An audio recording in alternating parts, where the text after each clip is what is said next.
रूस यूक्रेन युद्ध, Israel Hamas युद्ध मौजूदा समय में दुनिया एक साथ कई युद्धों की गवाह बनी हुई है। ये युद्ध भले ही दुनिया के अलग अलग कोने में लड़े जा रहे हों, लेकिन कहीं न कहीं ये एक दूसरे से जुड़ रहे हैं। ताज़ा हालात बयां करते हैं कि सुपर पावर अमेरिका रूस, यूक्रेन और इजरायल हमास इन दोनों की जंग में एक कॉमन सपोर्ट की तरह काम कर रहा है। अमेरिका एक तरफ रूस के खिलाफ यूक्रेन को मजबूती दे रहा है, इसके साथ ही हमास और प्रतिरोधी समूहों के लिए नेतन्याहू और इजरायली सैन्य बलों की सहायता कर रहा है।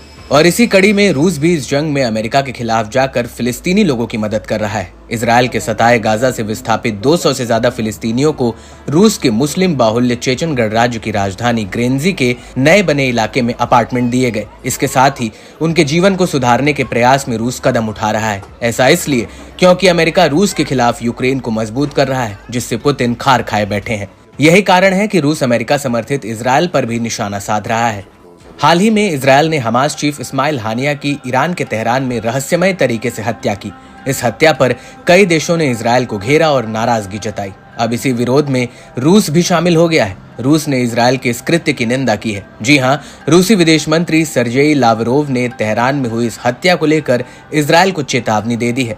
विदेश मंत्री लावरोव ने ईरान के अंतरिम विदेश मंत्री से फोन पर बात की और कहा, हमास प्रतिरोध आंदोलन के राजनीतिक ब्यूरो के प्रमुख इस्माइल हानिये की हत्या को अस्वीकार्य है। इसके बेहद खतरनाक परिणाम हो सकते हैं। हमास चीफ की हत्या के बाद से उठा तूफान अब दूर दूर तक फैल रहा है। ईरान के अंतरिम विदेश मंत्री अली बाघेरी कानी के साथ रूसी विदेश मंत्री की टेलीफोन पर बातचीत से ये बात साफ है कि अब इस जंग में कोई नया मोड़ आने वाला है। क्या अब रूसी सेना हमास के प्रतिरोधी समूह के साथ मिलकर इजरायली बलों की मुश्किलें बढ़ाएगी? क्या अब रूस और अमेरिका खुले तौर पर एक दूसरे के आमने सामने होंगे? इन सब सवालों पर अटकलों और चर्चाओं का बाजार गर्म है। इस जंग में रूस के शामिल होने के आसार और तेज हो गए हैं, क्योंकि लावरोव से पहले रूस के उप विदेश मंत्री मिखाइल बोगदानोव ने भी हानिया की हत्या पर नाराजगी जताई थी और इस घटना की निंदा की थी। बोगदानोव ने कहा कि इस हत्या का गाजा में युद्ध विराम वार्ता पर भी नकारात्मक प्रभाव पड़ेगा। रूस, जिसके अरब देशों, ईरान और हमास के साथ साथ इजरायल के साथ भी संबंध है, अक्सर इन क्षेत्रों में हिंसा की निंदा की है और संयुक्त राज्य अमेरिका पर स्वतंत्र फिलिस्तीनी राज्य की आवश्यकता की अनदेखी करने का आरोप लगाया है।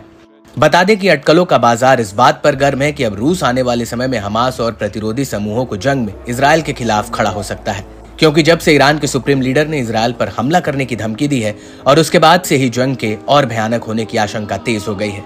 महज 48 घंटों के भीतर ही हिजबुल्लाह ने उत्तरी इजरायल को अपने रॉकेट हमलों से दहला कर रख दिया। हिजबुल्लाह ने करीब 60 रॉकेट दागकर इजरायल में तबाही मचाई। इस जंग में अब क्या क्या होगा, ये बिल्कुल भी अंदाजा नहीं लगाया जा सकता है। लेकिन यहाँ ये देखना अहम होगा कि आने वाले समय में इजरायल हमास के युद्ध से शुरू हुई ये जंग अब वर्ल्ड वार तक पहुंच जाएगी